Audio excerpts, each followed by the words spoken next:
Olá pessoal, tudo bem? Sejam todos bem-vindos ao meu canal, meu nome é Leandro. Na aula de hoje, iremos dar continuidade à resolução de questões. Vamos aprender hoje. Primeiro, nós iremos fazer uma análise detalhada de cada questão. A gente vai trazer a questão aqui, iremos falar sobre o assunto, trazer bizus para que você acerte as questões de uma forma mais célere, né? Iremos trazer os pontos-chave de cada questão. Vamos trazer também estratégias de resolução para a prova.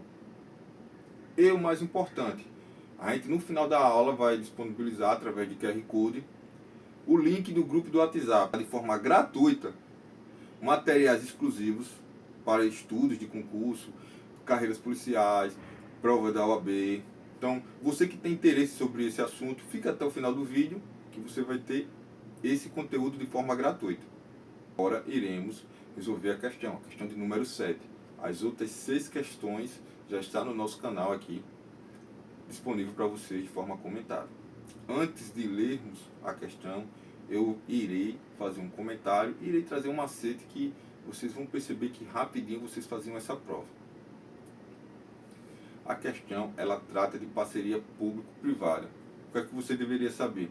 Que essa parceria público-privada é um contrato administrativo de concessão feita pelo poder público e que existe duas modalidades, a modalidade patrocinada e a modalidade administrativa. E qual a diferença de uma para a outra? É que na patrocinada o Estado ela entra com recurso de forma parcial, certo? A outra parte do recurso, a empresa ela ganha quando o usuário ela usa o serviço, que é cobrado através de tarifas. Um exemplo, vamos supor que em determinado estado seja necessário criar um metrô. Então, esse estado ele pode fazer uma parceria público-privada com a empresa, onde fornece um valor para que seja feita a obra, e depois que a obra estiver pronta, a empresa ela vai cobrar uma taxa bem pequena para os usuários desse metrô, como forma de contrapartida do investimento. Esse tipo de parceria é chamado de concessão patrocinada. Já a concessão administrativa, qual a principal característica? É que a administração pública ela vai dispor de todo o recurso, ela vai empregar o recurso de forma integral para que o serviço seja prestado, e ela vai ser usuária tanto de forma direta ou de forma indireta. Então o bizu é esse. A concessão administrativa, o poder público ele vai empregar todo o recurso público para que haja o fornecimento ou execução da obra para a instalação dos bens. Já a patrocinada, o poder público ele só vai empregar o recurso de forma parcial, certo? E tendo a necessidade da empresa privada naquele momento completar, e depois ela vai cobrar dos seus usuários através de uma tarifa. Vamos voltar para a questão agora. Vocês vão observar que depois que você entendeu esse bizu, você mataria rapidinho a questão. Vamos lá. Determinado órgão público do estado de Pernambuco celebrou os seguintes contratos administrativos de concessão. Aí vamos agora para o contrato número A. O contrato de prestação de serviços em que a administração pública é usuária direta envolvendo a instalação de bens. Observe, aqui ela vem dizendo que a administração pública ela é usuária direta. Então é um tipo de contrato administrativo. É uma parceria público-privada administrativa. Então você já coloca aí no seu material, que isso aí vai ser importante. Contrato B. Contrato de prestação de serviço em que a administração pública é usuária indireta. Você já grifa no seu material. A administração pública é usuária indireta. Por quê? Porque é uma modalidade de parceria público-privado de concessão administrativa. Letra C. Concessão de serviço previsto na Lei 8.987 de 95, envolvendo adicionalmente a tarifa cobrada dos usuários. Grifa essa parte. Tarifa cobrada dos usuários. Vamos terminar de ler. Contraprestação pecuniária do parceiro público ao parceiro privado. Então, essa modalidade é chamada de patrocinada. Como a gente já identificou cada modalidade, vamos ver o que a questão quer.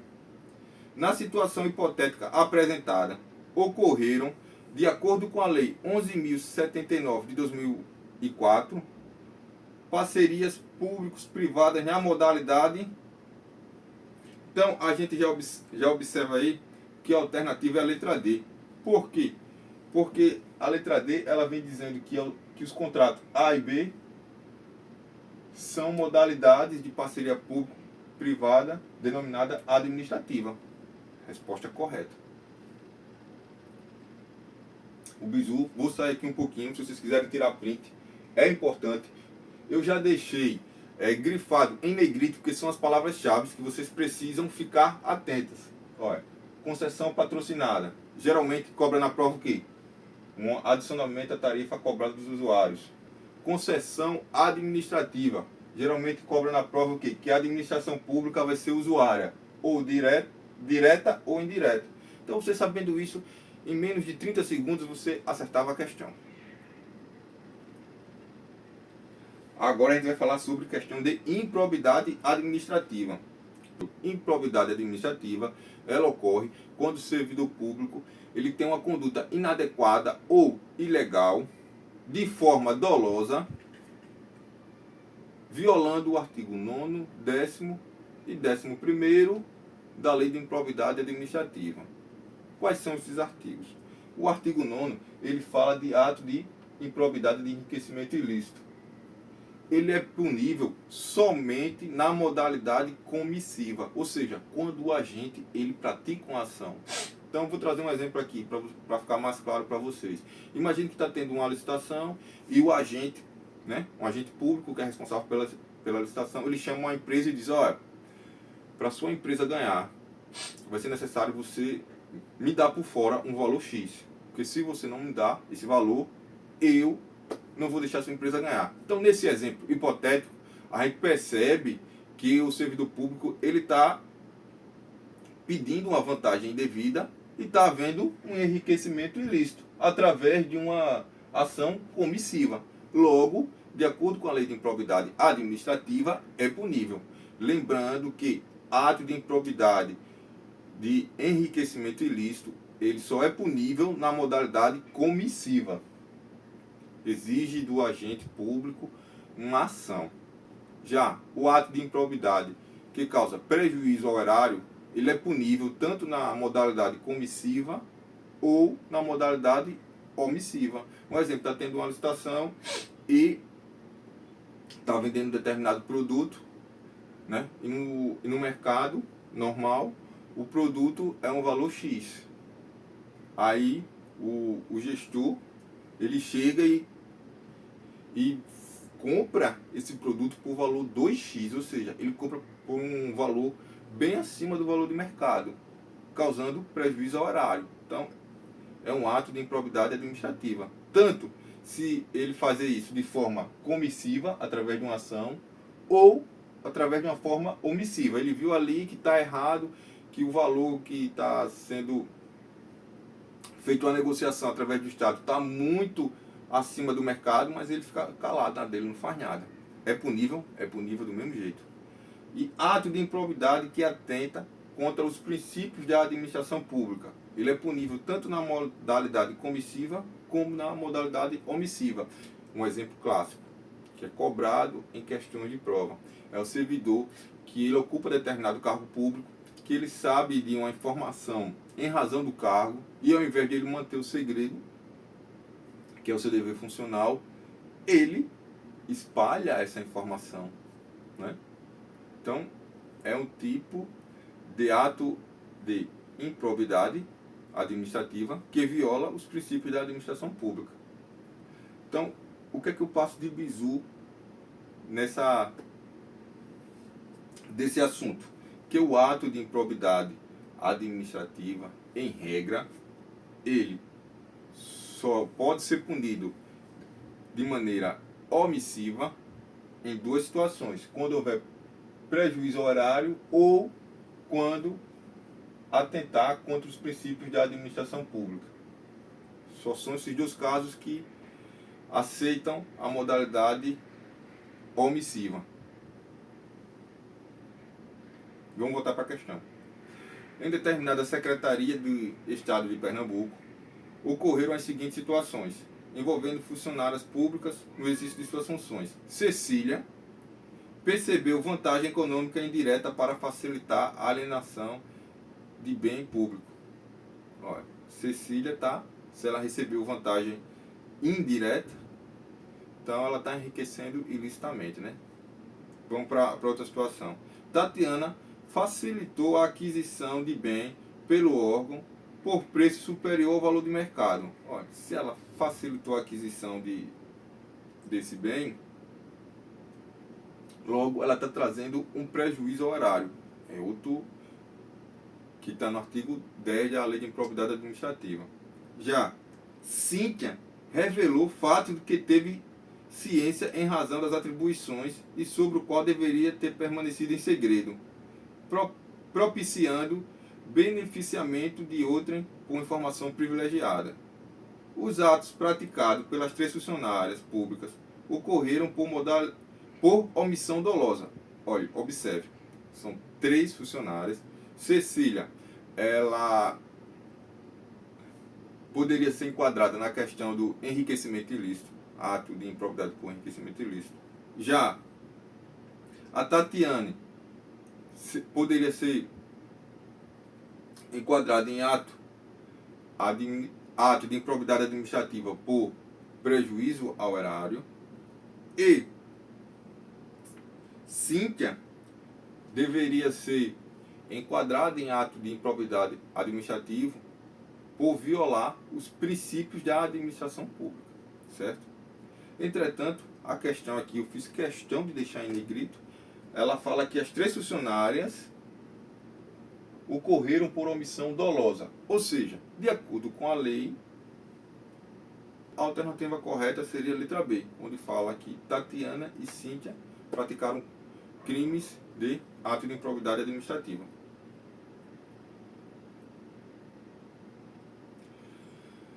A 10ª questão, ela fala da organização da administração pública. Trouxe até aqui um esqueminha para vocês. A organização da administração pública, a gente tem que saber o seguinte, que ela não pode ser feita por uma única pessoa. Por quê? Porque a administração pública, ela tem diversas atribuições, né? Ela é, de acordo com a Constituição, é responsabilidade do poder público dar acesso à população à saúde, lazer, segurança, moradia, transporte. Não tem como ela fazer isso tudo sozinha. Então, ela vai criar repartições, secretarias, né, através de um processo que a gente chama de desconcentração. É a desconcentração que cria órgãos públicos. Um exemplo, a nível estadual, a gente tem o quê? O governador, que é responsável por todo o estado, mas ele é assessorado pelo secretário de Educação. Esse secretário de Educação, ele vai ter uma repartição, um órgão público chamado escolas, certo? Em cada região onde tiver essas escolas, eles vão fazer um estudo, né, a fim de que preste o melhor serviço respeitando as peculiaridades da região. Então você vê a importância da desconcentração em criar órgãos por conta disso, porque cada órgão que é criado, em tese, ele é especializado para melhor prestar um serviço para a sociedade. E a desconcentração ela pode ocorrer tanto na administração direta como na administração indireta. A gente falou que a organização da administração pública ela se organiza por desconcentração, mas ela pode também se organizar por descentralização. O que seria essa descentralização? Olha o em negrito. São entes públicos. É quando a administração pública ela diz o seguinte, olha, a partir de agora eu vou criar uma nova pessoa jurídica e essa nova pessoa jurídica ela que vai ficar responsável por isso. Eu vou passar a titularidade e o serviço para eles fazerem. Como é que ocorre isso? A descentralização funcional. Ela ocorre, um exemplo da criação de uma autarquia, o INSS. Eles não são responsáveis por criar sobre a seguridade social dos idosos, né? Então, o governo federal, quando ele cria o INSS, ele diz o seguinte, eu estou passando agora a titularidade e a execução desse serviço. quem vai fazer, nesse exemplo que eu passei, seria o INSS através de uma autarquia. Isso chama-se descentralização. Outra forma de descentralização é por colaboração. Como é que ocorre? Vamos lá, a gente sabe que, de acordo com a Constituição, o município é responsável pelos transportes. Mas a gente sabe que tem município que não tem condições de comprar uma frota de ônibus, fazer concurso público, né? E prestar esse serviço. Então, o que ele faz? Ele descentraliza somente a execução do serviço. A titularidade ainda fica com o município. Repassa esse serviço para uma empresa privada através de licitação e fica apenas fiscalizando. Então, a descentralização ela pode ocorrer tanto de forma funcional, passando a titularidade e a execução do serviço, bem como ela pode ocorrer de forma colaborativa, onde passa apenas a questão da execução do serviço. A titularidade fica com o ente público. Voltando para a questão, vamos lá. A distribuição de competência dentro de uma mesma pessoa jurídica de direito público. Quando ele fala distribuição de competência, ele fala em criar órgãos públicos. Então, o mecanismo para criar órgãos públicos a gente chama de desconcentração. Vamos lá. A outra hipótese. Criação de uma autarquia. Olha, para lhe atribuir a titularidade e execução de determinado serviço público. É o que a gente chama de descentralização funcional. É o que aconteceu com o governo federal quando ele criou o INSS. Ele criou uma autarquia, passando para essa autarquia a titularidade e a execução do serviço. Transferência da execução de determinado serviço público por meio de contrato ou ato administrativo unilateral. Caracterizam-se, respectivamente, como quando o poder público ele transfere a execução de determinado serviço, seja ele através de um contrato ou um ato administrativo, a gente chama de descentralização por colaboração. Portanto, a alternativa correta é a letra A. Aqui essa questão exigia do candidato memorização. Ele dá 3 exemplos e pergunta se o ato é vinculado ou se o ato é discricionário. Então, vou ler aqui a questão. No que se refere à vinculação e à discricionariedade dos atos administrativos em espécie, é correto afirmar que as autorizações administrativas, as permissões e a licença são, respectivamente, atos administrativos. Olha, autorizações administrativas e permissões, ela tem como característica serem atos discricionários. Já as licenças, de acordo com a doutrina, são atos vinculados. Portanto, a alternativa correta seria a letra D. 12ª questão. Antes de falar da questão, eu vou passar para vocês um bizu, que vai ficar mais fácil de vocês compreender e acertar. Vem comigo. Ato administrativo. A gente sabe que existem alguns elementos dos atos administrativos que são essenciais para que esse ato administrativo sejam válidos, né? É o que a gente chama de COFINFORMOB, certo? COFINFORMOB. Competência, finalidade, forma, motivo e objeto. Entretanto, nesses atos administrativos, existem algumas situações que, quando há vício, ele pode ser corrigido, a gente chama de anulável, e existem situações que, quando há vício, a gente não pode ser corrigido, a gente chama de nulo. Então, vamos lá. Competência pode ser anulável, então pode ser corrigido. Finalidade, nulo. Então, se um ato administrativo ele vem com a finalidade com vícios, esse ato ele é nulo, ele é ilegal, ele não pode ser corrigido. A forma, ato anulável. Motivo, nulo. Objeto, nulo. Vou passar aqui um bizu que vocês nunca vão errar quando se tratar de elementos administrativos. Quais dos 5 elementos podem ser anuláveis, ou seja, pode ser corrigido? Os vícios são foco, forma e competência. A forma e a competência são as únicas formas que podem ser anuláveis, ou seja, que pode ser corrigida. E é isso que cobra na sua prova. Você sabendo que os elementos dos atos administrativos anuláveis têm um mnemônimo foco, que seria forma ou competência, você teria acertado a questão. E eu vou provar você. Vou ler aqui com vocês. Ó. A Secretaria do Estado X e do Estado Y praticou os seguintes 3 atos administrativos. Ó, o primeiro. O primeiro foi praticado com vício na forma, não estando esta essencial à validade do ato. Se foi vício na forma, esse ato é anulável. O segundo foi praticado por suspeito incompetente, ou seja, vício na competência, não tendo tratado de competência exclusiva. Logo, quando há um vício na competência, esse ato é anulável. Lembra da palavra foco? E o terceiro foi praticado com vício na finalidade.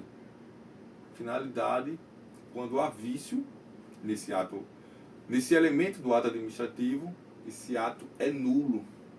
Ele não pode ser corrigido. Os atos administrativos descritos na situação hipotética apresentada são, respectivamente, está vendo?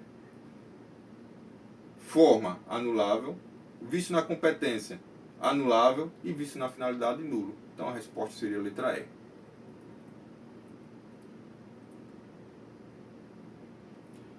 Intervenção do Estado na propriedade. Agora sim, será a última questão para a gente encerrar a aula de hoje, né? A gente sabe que a propriedade privada, de acordo com a Constituição, é um direito do cidadão, né? Um direito constitucional. Entretanto, existem algumas situações que o Estado vai ter que intervir na propriedade privada para garantir o direito do cidadão em prol da coletividade. Então, eu vou ler aqui as questões.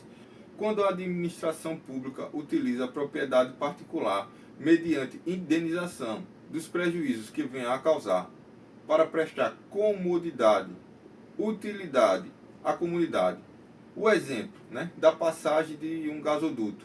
Ocorre a intervenção do Estado, denominada, para o candidato acertar essa questão, ele deveria saber que trata-se do conceito de servidão administrativa, né? Agora eu vou falar das outras alternativas para vocês também terem ciência. Tombamento administrativo. É aquela questão para conservar o patrimônio cultural. Um exemplo, tem uma casa lá que ela está com uma estrutura muito antiga.